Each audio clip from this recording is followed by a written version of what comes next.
Well, welcome everyone to this episode of Canon Fodder. We will be discussing Book 2 of the Iliad. How's everybody doing? I'm good. How are you guys? Good. Laurentian? Nestor? I'm wonderful. Thank you.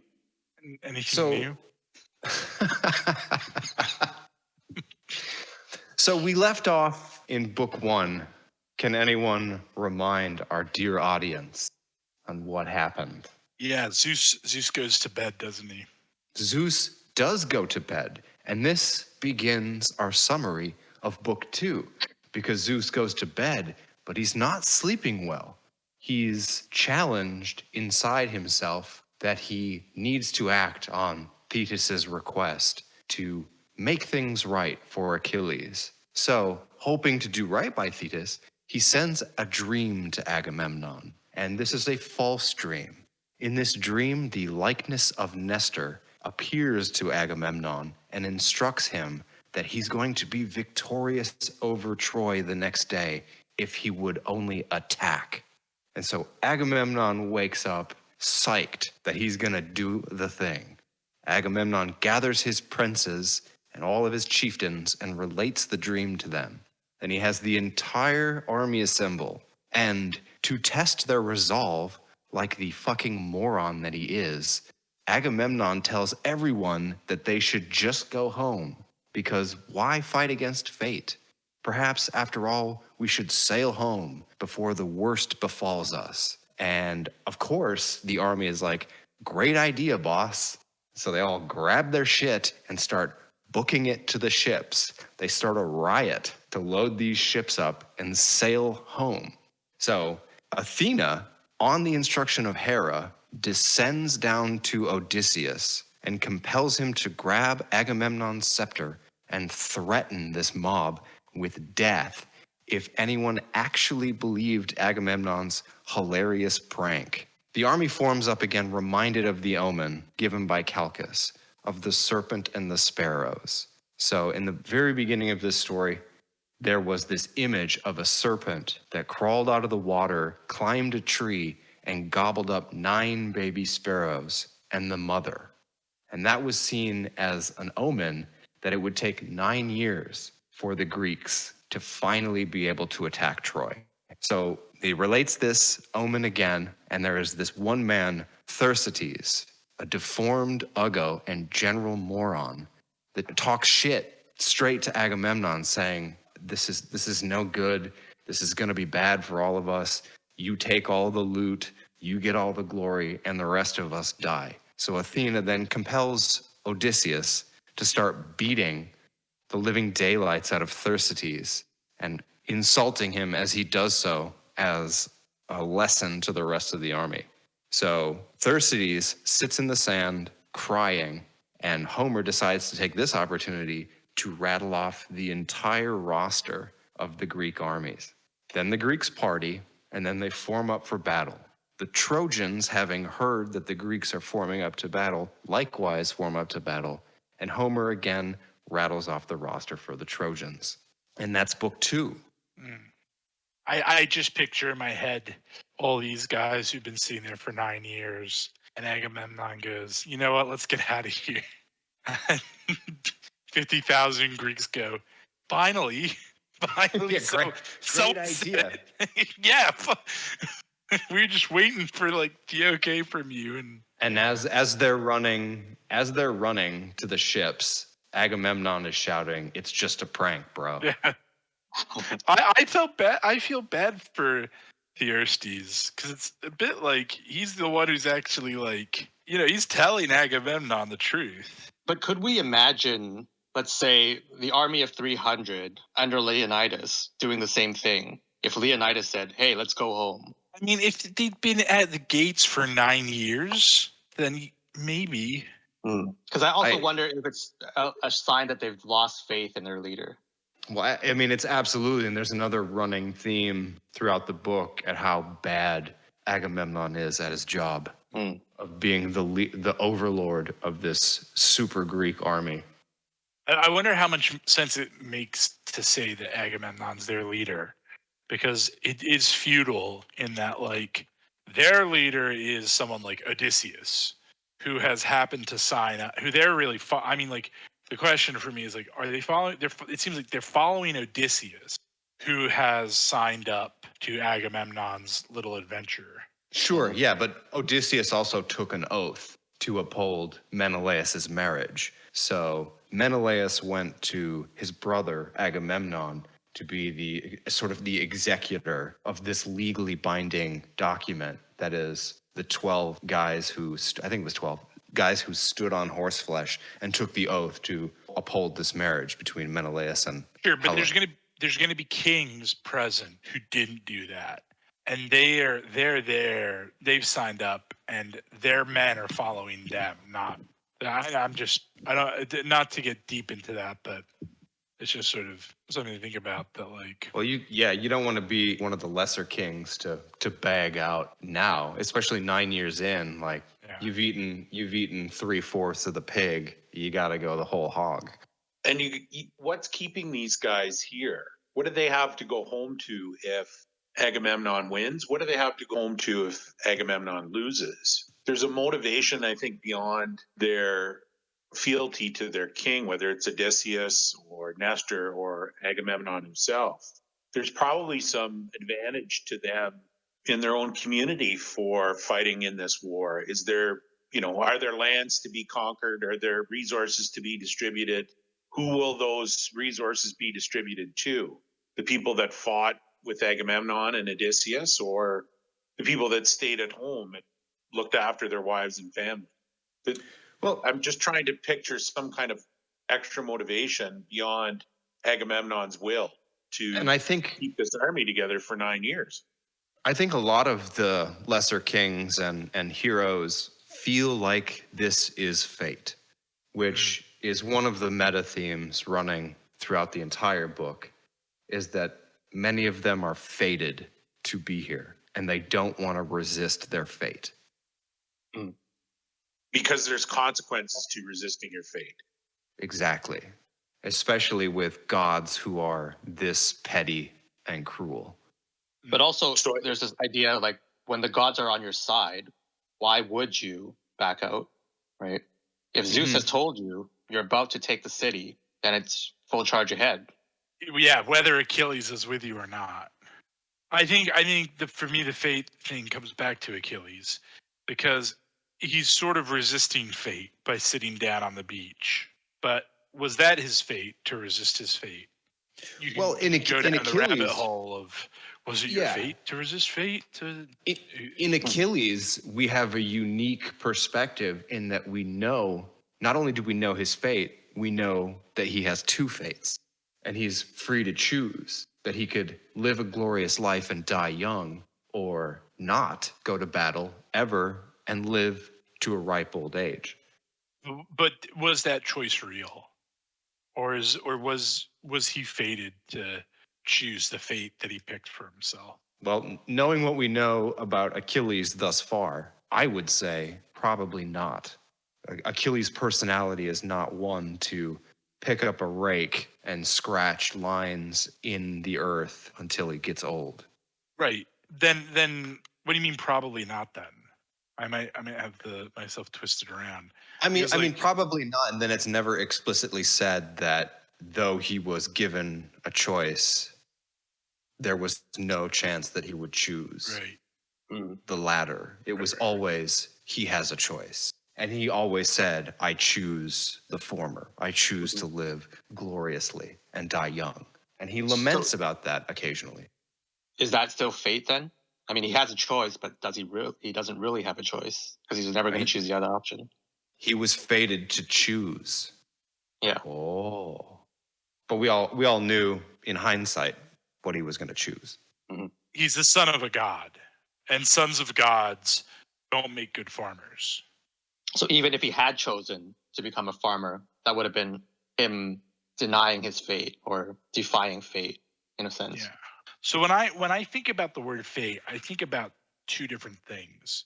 Things that like must happen, and then I also use it in the sense that like conforming to our strengths and conforming to who we should be. And so that sort of weaker notion of fate we don't know how strong fate is. Maybe Zeus knows what's happening. None of the other gods know what's going to happen. Only Zeus really knows what's going on. And so the extent to which that stronger notion of fate, the former notion of fate, applies, we don't know. But it's interesting to think about. But then to situate that weaker notion of fate as conforming to our destiny in conforming to our strengths and who we are, I think that's interesting.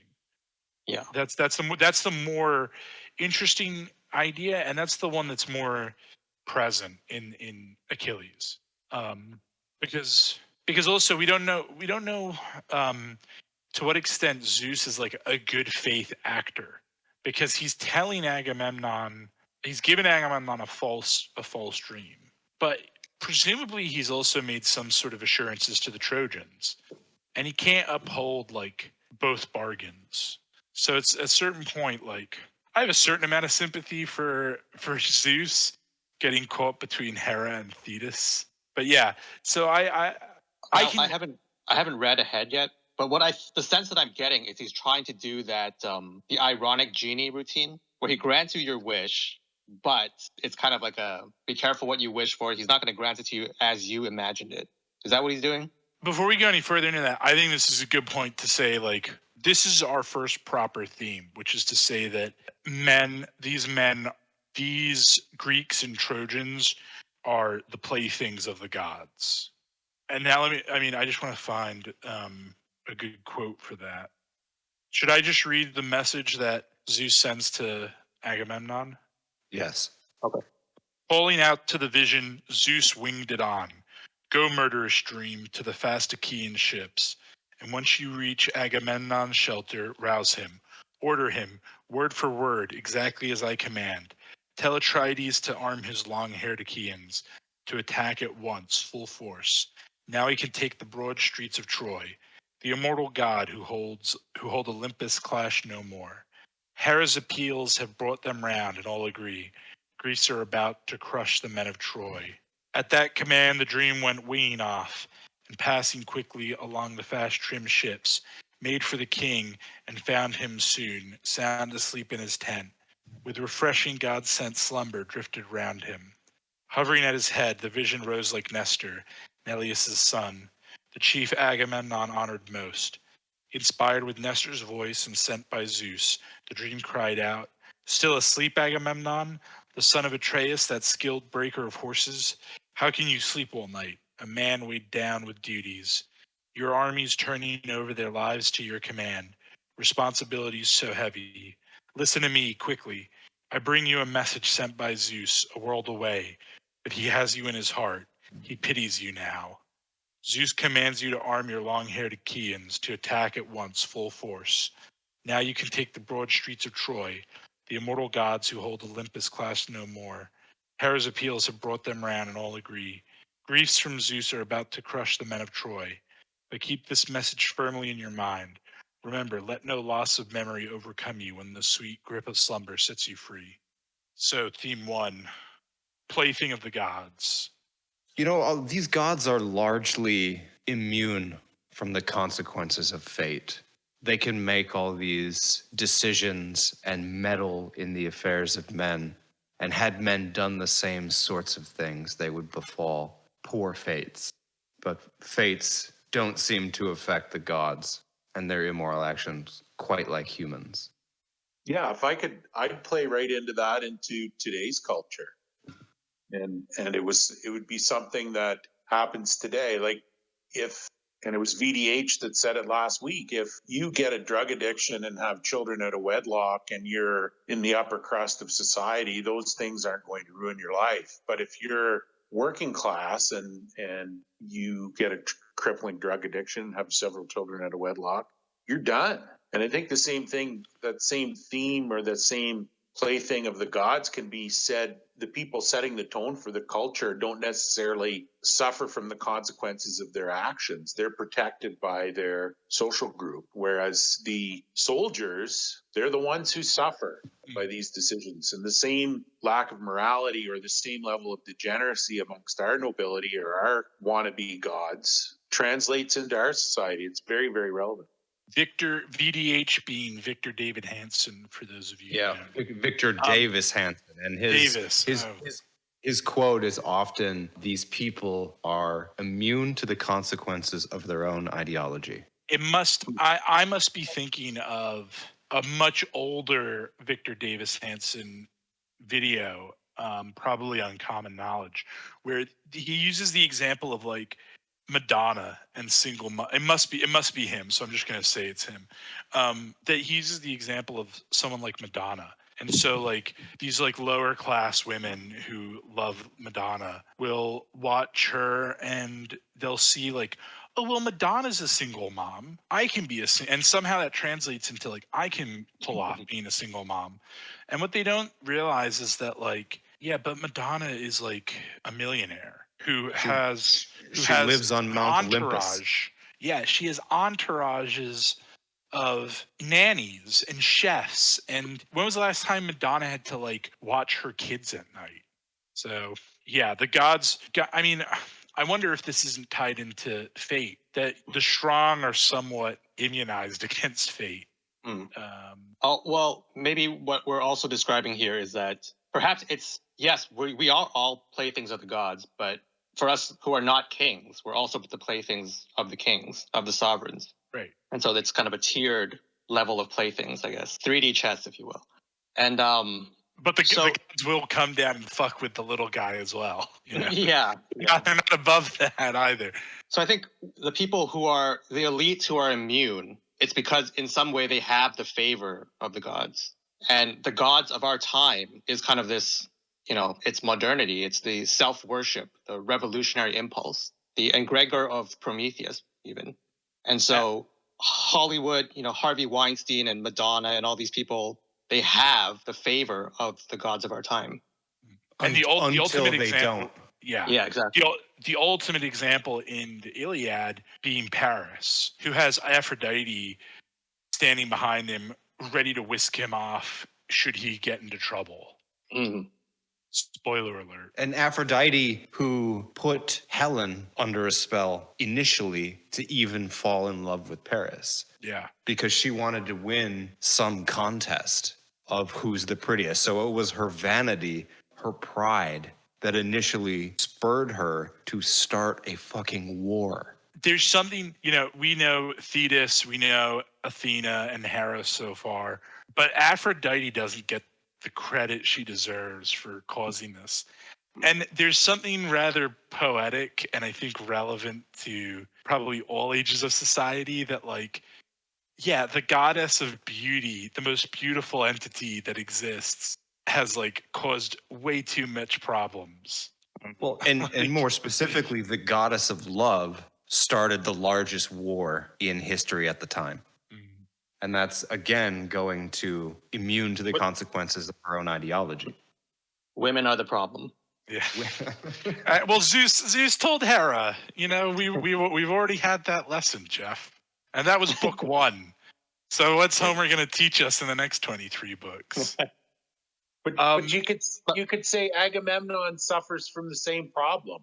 And he's taking his lead maybe from the gods. I don't know. But he sees something, he desires power. And he wants more. He wants more and he wants more because somebody else has it. And we do know that two people can't have the same thing. That's a good point. I wonder how much of this is Agamemnon caring about the loss of his brother Menelaus, and how much it is saying like, well, the other great power in the region is Troy, and if I break Troy, then I will be undisputed king.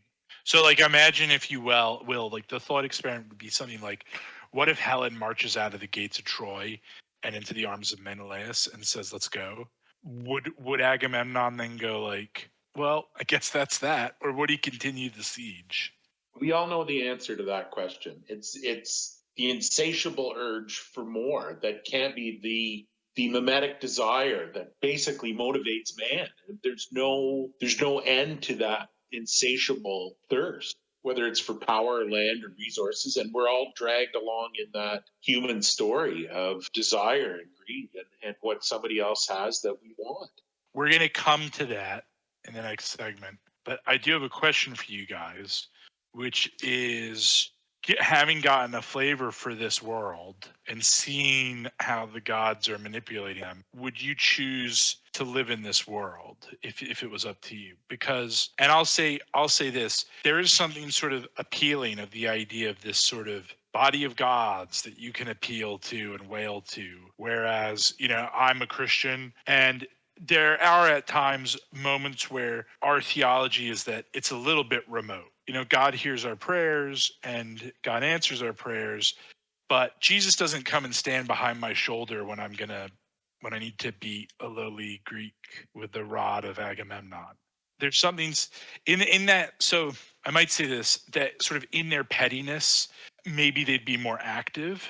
And I kind of like the idea that there's a more active theology going on here. Maybe, I don't know if that's the right way to put it, but I wonder what you guys think. What you give up then is Jesus is also never going to come down and trick your wife into falling in love with another man because he wants to win a contest. His law is steadfast, and while it may be remote, it is remote to our own understanding. Whereas the whims of Zeus are not remote, but are equally as confusing when he chooses to become a bird and rape somebody because of desire. And that could happen at any one time. These are the gods that you're dealing with. They're gods only in that they live on Mount Olympus and have supernatural powers, but they're not worthy of worship. Their consistency is not great. They're principalities and powers. And I mean, they're third generation, right? They're descended from the Titans, who are descended from Uranus and Gaia. So yes. Maybe it's because they've fallen away from that more godliness from their ancestors.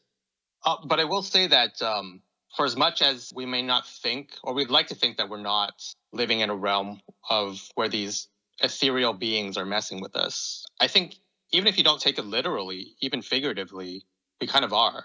In the sense that there are these larger ideas. It's kind of like Heidegger's in framing. There are these larger themes and symbols that exist in our consciousness. And you could say that those are the gods that mess with us.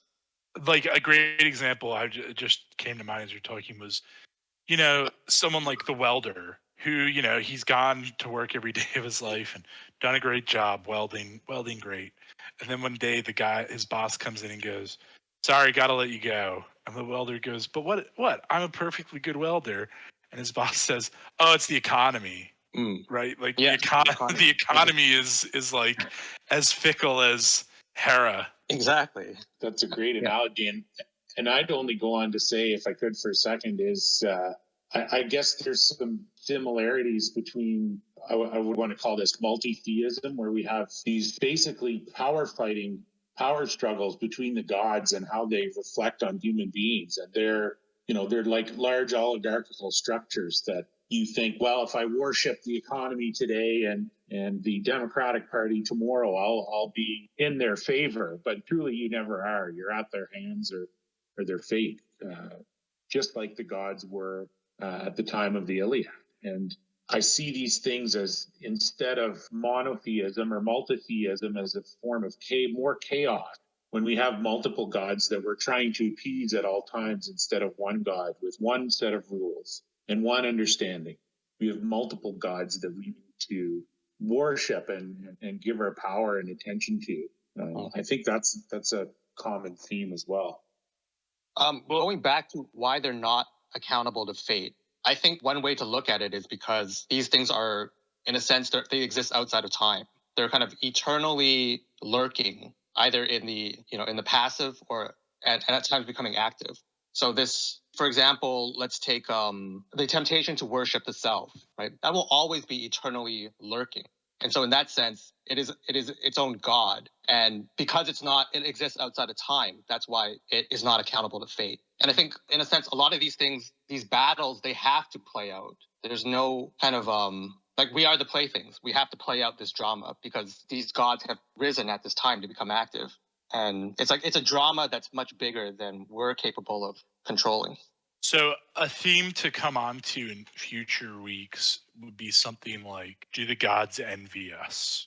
This has been sort of talked about that, one of the things the gods would envy us because we can die. What that means is that our lives actually matter in a way that the lives of the gods don't matter because they don't have anything at stake. And so I wonder if you might say something like the concept of like anxiety about your fate only matters if you can die. And Kierkegaard talks about this, that like anxiety is man confronting the fact that he can't do everything and that he's limited and that he will have to make trade-offs. So yeah, maybe a way of putting it is the gods lack anxiety. But then again, it's not like the gods are completely free of consequences. I mean, Hephaestus got, maimed, right, when he fell from Olympus. So there are some consequences that they have to deal with. But it seems to me like the consequences that the gods experience are in the past. They're part of the myth making. That Hephaestus is that way because he fell. But like it seems like the gods that we experience in the Iliad are fixed. And that's if Aphrodite were to get hurled from the top of Olympus, I mean, would she be disfigured, or would that? You know what I mean? Is that it's like in the past. It's an event in the past to set up the present, but in the present and in the future, there don't seem to be consequences for them. Right. Shall I read out? The next one's much shorter for the second theme that I had. The bit that I thought was stand out. What's your second theme? Pride and rashness. Imagine I and Achilles wrangling over a girl, battling man to man, and I was the first to let my anger flare. Ah, if the two of us could ever think as one, Troy could delay her day of death no longer, not one moment. I wrote down a note for this line, not knowing that you would read it out, but yeah. I wrote down that it's cool that Agamemnon seems to put forward a gesture of humility and admit that he was the first to offend. But I have to wonder if this is also a form of cope and excuse making, because they've had 9 years to win the war and they haven't gotten it done. And now he's just saying, oh, but only if we could get along for one more day. Yeah, it really seems like veiled humility. Like I'm still going to do everything I said that I'm going to do, but yeah, I guess I can be a little hot-headed, LOL. And he says the line before that too. He talks about Nestor and how great Nestor was, and he's piling on, the compliments. And I don't think it's a backhanded compliment towards Nestor, but he says, "Can I have 10 Nestors? If I only had 10 Nestors, and if only Achilles and I would get along." That's the real problem, is the individual relationships that I have with people, not my terrible leadership for being so greedy and trying to topple Troy. If I only had more resources, where he has the resources of an entire kingdom. Everybody's given them anything he's ever asked for a decade, and he's still asking for more resources. The thing that's funny about that is Agamemnon goes, "If only I had 10 Nestors," and then only a few lines later, Odysseus is going like, "No, we only need one king." And so I wonder like how much it isn't too many Nestors in the kitchen. Too many Nestors in the war council. Well, it was also Nestor who so flattered by the fact in book 2 that Agamemnon had a dream about him, telling him that he was going to win the war, that he was like, yeah, it must be true. I mean, if it was me, let's go, like saddle up. Let's not even check to see that this dream or this omen or this prophecy is correct. Let's just take it. And how many times in the 9 years leading up to now has Nestor come up with an idea that Agamemnon's been like, no, we're okay. None that I've seen. Yeah, but that's what was Agamemnon once a great king, and he's gotten fat and lazy? Because I get the sense that he seems to be so well respected. And Nestor says, well, since Agamemnon is saying that, then he's kind of earned our trust and respect. That's a great image. I just have in my head Henry VIII. In his youth, this young, great cavalier king charging around on horseback, ending his days, moribund and corpulent. Was Nestor his yes man? Like, would Nestor do whatever Agamemnon said just out of Nestor's own personality, or did Agamemnon earn his respect somehow? I think Nestor is very Confucian in his approach to servitude, in that he will do the king's will, but if he has a problem, he will address it appropriately in private, as he is wont to do, because he's often brought forward to give counsel and to mediate disputes. But I don't see him ever taking a stand. Certainly not Achilles, and certainly not like our secret hero of the book, Thersites. Because he not only speaks his mind, but he gets beaten up and insulted for it at behest of a god. The goddess of wisdom, no less, Athena. I wrote down a note. How does Thersites get away with saying what he says? And I have to wonder, maybe it's because he's harmless in that nobody would respect what he says anyway. So they just let him talk. I think he's harmless. I also think he's comic relief, more to your point. But also I think within this Bronze Age Greek society, the reverence thing is a lot lower on the pole of importance. Whereas, like, if you were to look at the only other thing I have is Japanese culture. If you were to speak out against the military lord in public, like, you're done. If you're not done then and there, then maybe a week later you got to cut your belly open.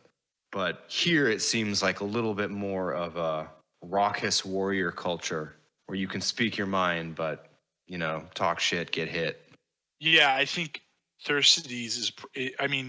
I think the relationship is not exactly. There's a little bit of divine right of kings going on, but I also get the impression that it's quite a bit more leveled than the court of the Sun King, where Agamemnon has to put up with guys like Thersites, and he can't just like have him shanked. Yeah. Well, I'm sure it's helpful because that provides him opportunities to flex his muscles, and in a warrior society, you want a strong king. So, yeah, you could easily have him killed, but to the other princes and warriors in his retinue, they would see that as weakness in that he can't face it head on. He's got to eliminate all his competition. He can't just overpower it. Yeah, Thersites has a role to play. He's voicing, if crazy old Thersites is thinking, if I'm a soldier and I find myself agreeing with crazy old Thersites, I'm not much better than Thersites. But if he's beaten and dismayed in front of everybody and embarrassed, I'm not likely to bring up the same opinion as Thersites did, even though deep down I'm feeling it. He's a kind of controlled opposition. Exactly. But he says lots of things that Achilles said to Agamemnon in the previous book, and yet the response is different. And it's interesting to think that it mentions that like Achilles doesn't like this guy, right? Achilles and Odysseus both hate him, but Thersites is saying everything Achilles said. I guess in a way, society is unfair. If you're not the son of a god and you're not like good looking and how you walk kind of funny, your face is a little bit off, then you get a different treatment. I want to give Laurentian an opportunity to make a point about rashness, because you mentioned that earlier today. Okay, my daughter's with me for a minute here, so I'll see if she's 3. I don't know if she can stay quiet. Jeff, what do you think? Would a 3-year-old stay quiet? She's doing pretty well so far. Let's just give me a second here, and I'll take her downstairs. You guys go ahead just for a second. Well, there's certainly in book 2, there's 2 episodes of rashness that are pretty clear. Some smaller versions too. But when Agamemnon plays this hilarious prank on his people, that's like, hey, let's just pack it up and go home. The army packs up and riots on their way to go home. And then the second rashness is the fact that based on one guy's dream, they're going to launch a full-out assault. So I don't know if you'd call that impulsive or rash or both. Yeah, what I like about that is that this impulsive decision, he's sitting there going like, I'm going to test them. And he tests them. And I mean, it seems to me like they fail the test, right? Well, it's also the worst possible time to test them. Like, they've been with you for 8 years. Of course they want to go home. Like, what are you expecting? Well, maybe though, if he still had the soldiers' respect, they would have hesitated for a moment and been like, "This guy's serious," because a really competent king, and the soldiers would probably think that seems odd that he would say such a thing. Whereas if Agamemnon says it, it's like, oh yeah, it's like Agamemnon to say something like that. And who really cares if it's Agamemnon or not? Like, we're going home. I'll race you to the sloop, Thersites. A stay of execution for all of them, and a terrible choice. Like, I remember being, the first time I read it, really confused because I didn't connect the dots that he was going to test their commitment to the cause. Why would he be saying this? Like, this makes no sense to me. But again, that just goes to show you how inept of a leader he is to think that that would be a good idea. I mean, maybe there's some poetic purpose for it, but if we think about it in practical sense, what purpose? They've been with you for 8 years. That's not enough for you? They watch you publicly slander and steal your MVP's girl. They still haven't shanked you in your tent. Is this not enough for you? What is it that you're looking to prove? It's this constant wielding of arbitrary pride. I wonder how, the thing to pull apart, the thing to think about is how much of their rashness is just native to these guys, and how much of their rashness is Athena whispering in their ear, which I'm sure doesn't help. Mm-hmm. But I expect guys like Achilles and Agamemnon to be pretty rash anyway. And when I think of rashness, I think back to in my younger years when I would do competitive activities. And when you're doing something like either playing sports or you're at the poker table or you're doing something that requires quick decisions and action, that really gets you into the mindset. It's like you're ready to go at any moment, right? And so in a way, I also think back to now when people on the activist right critique people like us who are sitting around discussing old books. They must feel the frustration partially because they still feel like they're in the middle, at the end of the third period, the score tied 2-2, right? And they're thinking, I better lay a big hit on the opposing star forward. So there's no time to plan X's and O's, right? We got to go. And so I get it, I might not be a rash person myself. I don't think of myself as a rash person, but I do get it from that perspective. It's like certain moments put you in that mindset. And in a way, you could say that Athena whispering in their ear is kind of symbolic of that mindset. It's like, yeah, when you're in those intense, heated moments, it's almost as if another god is whispering in your ear and pushing you to do things that you usually wouldn't. And because of the extreme stress, you're less likely to resist and go with that strong emotion instead. Do we have Laurentian back? Yeah, I'm of the same. You guys have influenced my thoughts a little further here as I've been listening. But just the feeling of desire and looking for more makes you make those rash decisions. And again, you're the king of all of the known world at the time. And you're still in a mode of telling your soldiers that we're leaving to go back home all of a sudden after 8 years.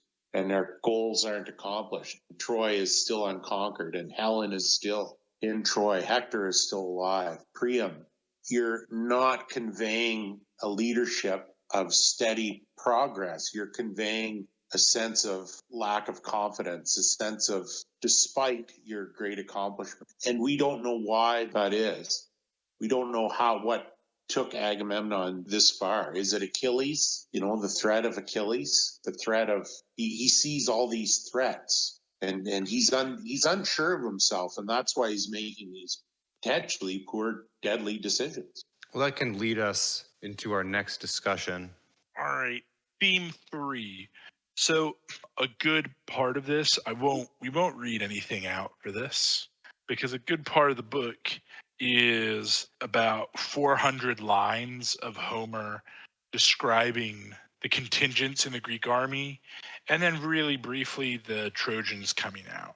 But I wondered if we had what stood out in this part, because it's such a big, it's nearly half the book, and it's too big for us not to discuss. Well, I thought this was interesting because in Christianity, there's a similar book, and I don't remember if it's Numbers or Deuteronomy, where they're listing the lineages. It and the happens in a beget. number of books. Okay, It yeah, that's what I happens. thought. So one of the big ones is Chronicles. They just have like these lists of like the priests and their relationships and Yeah, and I like it because it gives it historical continuity. And I wonder if historians are able to pull, I mean, granted, it is Bronze Age, but because there's a wealth of these landowners and what they own and where they're from and who their father was, there's a wealth of information that could possibly be used to trace some of these regions and actors. And in that, from a purely nerd standpoint, I really dig it. I mean, it's hard to get pumped up about book 2 because of this reason, but on a different level, it is very interesting and could be the foundation for a lifetime of work if you really wanted it to be. it sort of gives flavor for the actors that we're gonna see, and presumably this would fit really well, like into the epic cycle, of which we don't have much. We have this and the Odyssey, and presumably if you were reading like this big collection of books or epics that we don't have many of, and you've listened to the guys going off and then the siege and them leaving, this might tie in really well with something in there. Like reading like something that happened in the first 5 years and going, who is this guy? And then Homer comes along and he goes, oh, well, he was from wherever. And it's like, oh, okay. And his dad was this guy and he owned this thing. Yeah, that's the thing about this, I think, that it shows is like everybody has a story. And like one of the credits of what makes this sort of an interesting book is this isn't just Achilles, Agamemnon, and Hector, right? Like there are lots and lots of people going on, entering the frame and leaving the frame and dying. And in fact, I think one of the interesting ones that he lists is the guy who's already dead. There's some part where he goes like he takes the time to mention the guy, the men of Phylace, the veteran Silaus had led those troops. Just as he vaulted off his ship, a dart end killed him. And like so he spends a good like 20 lines on this contingent and this guy, and he's dead. He's already dead though. Yeah, we don't see that death, but Homer still takes time to tell us about him and that contingent. Kind of reminds me of the Marvel Cinematic Universe. Benicio del Toro. I don't even know. Like, I'm not one of these people who's that into Marvel. But then Benicio del Toro shows up at the end credits of one of the movies. And then I don't even remember if he might have had one other scene in the entire arc. But when he shows up, everybody who knew, they were like, oh my God, it's this guy. And so I think for the Greeks at the time who were enjoying these performances, it was kind of like a woo moment. It's like my hometown, woo, and it's this guy, it's our hero. Okay. Yeah, That's cool. Yeah, I guess I never thought of it like that. This is you're going to stay here for all 7 days of this recitation. And it's kind of it brings the audience into a closer connection with the story. Yeah, because it's from someone from their hometown, or this is about their ancestors. Yeah, we forget that, right? These people are you. They're your people. You know who they are. You have a shared lineage to them. They've done great things in the past, and you have a fate or a tradition in order to maintain that these people were real. You know who they were. You may not know everybody, but you know some of the dudes from your town or your island, and you've heard great stories about them, and these are their ancestors. Yeah, this is their Normandy beach or Midway Island or Fallujah. Or, Operation Market Garden for non-American audiences. They're El Alamein. This is your 3rd Battalion led by Patton, I had 2 rather lighthearted lines that I quite liked in this. This is from about line 633. The sprinting Abantes followed hard at his heels, their forelocks cropped, hair grown long at the back. And that sounds like a mullet to me. And I like the idea that Homer was like, even then, mullets were a thing to remark about. And then the other one was about line 779, which I just liked. And now Muse, sing all those fighting men who lived in Pelagasian Argos, the big contingents out of Alus and Alope and Trachis, men of Phthia and Hellas, where the women are a wonder. And I just like the idea that there's a place where the women are so great that they're a wonder. Anything else to say about this? I like Jeff's Avengers reference for sure. Well, I mean, you think maybe this is a little bit of a crib sheet as well. So like all these, we talked about in the previous episode how no one's really described. They're all just put in a relationship. And this sort of helps flesh out some of those relationships and it also does give a little bit of description to a lot of guys who don't get any description at all. So, I mean, but yeah, for us academics, I don't know if there's really much to say about this part, but it was worth mentioning. Yeah, you're gonna have to work if you're reading along at home. Sorry, we didn't warn you. And if you're about to read it, it's not as dull as you would think, but it is a slog. So memorize it for next week because there will be a test. Well, I think we can move towards our conclusions. Wouldn't you say, gentlemen? Yep. Well, I don't mind starting because clearly. Well, I had something good lined up last week, and this week I'll leave that to someone else. I don't have very strong feelings about this book. It's a necessary plank that we get the second half of this, all that description, who these guys are. And I assume there's a little bit more of this to come in the next book as well when Helen's describing people. But the thing that sticks out is once again Agamemnon and like how problematic a leader Agamemnon is. That's what I take from this. I don't really know how to place this book yet. I mean, I hopefully in a week or two, this book's placement will make more sense. But at the moment, I just sort of, okay, interesting setup. Well, I can tell you really quick that it's going to help you later with heroic deeds and casualties described, because you'll be able to pinpoint who's what, even though it's very, very small. It's a very limited amount of information to get any real emotional reaction to what happens, but it is context. I would say my conclusion after reading this was that the elites in our current society are very much like the gods in the Iliad. The organizations and corporations that exist in our society are very much like the princes. The celebrities and politicians are a lot like the heroes doing all these actions, these grand actions that are on display. And we are all Thersites, and we get to die because some fucking Sparta got cucked. And what I tell myself is to resist what other people call my fate. Who is telling me what my fate is and why?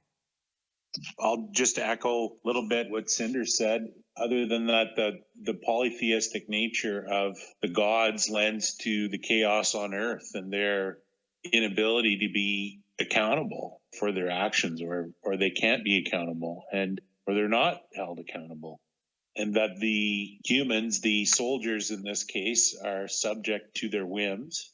And there's a lot more consequences, real world consequences for the soldiers than there is for, in fact, there's no consequences for the gods other than what they perceive as being threats to them. Am I not is Aphrodite is she somehow under threat for being not the prettiest? She's a goddess. She's the model for beauty. And yet she feels compelled to push Helen and Paris together. And then I think that's about it. Maybe there's something to be said for kind of allegiance to the gods, in that there absolutely is no hope for the soldier who has no gods on his side. But for anybody who has at least one god on their side, it kind of enables them to pursue their fate, you could say, or pursue greater aspirations. So if you look at all the characters, for example, Chryses, at least he had Apollo on his side. And if you look at Achilles, at least he had Thetis on his side. And so in the modern world, we think of ourselves as kind of rational individuals doing our own thing. But in a way, a lot of us are at the whims of these larger battles that are being played out.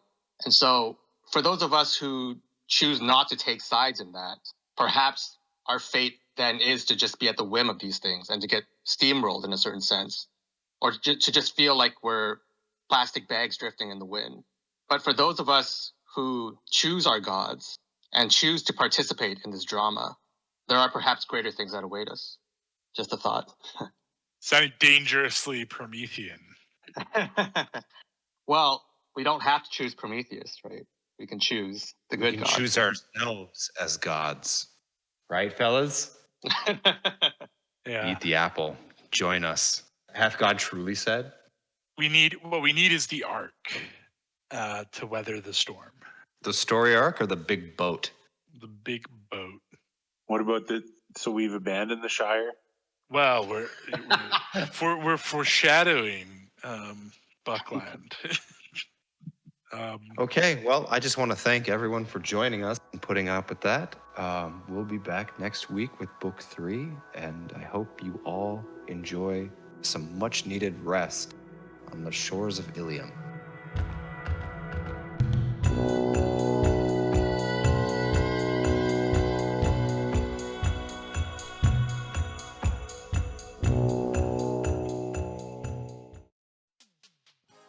Hey, you made it to the end. Good for you. The Iron Age Archive Project is excited to offer NFTs on OpenSea, the world's largest NFT marketplace. Each unique set is specific to an episode and one of a kind. Own a piece of Iron Age history. I mean, not literally, though you do own it, just not from the historical period. It's a figurative Iron Age, but you will own it literally. But you do know that it's digital, right? Oh, this is bad copy. But it's too late to change it now. Exclusive Iron Age Archive NFTs now on OpenSea. Outbid your friends, outbid your family, outbid your mortal enemies with Iron Age Archive NFTs. Links in the description.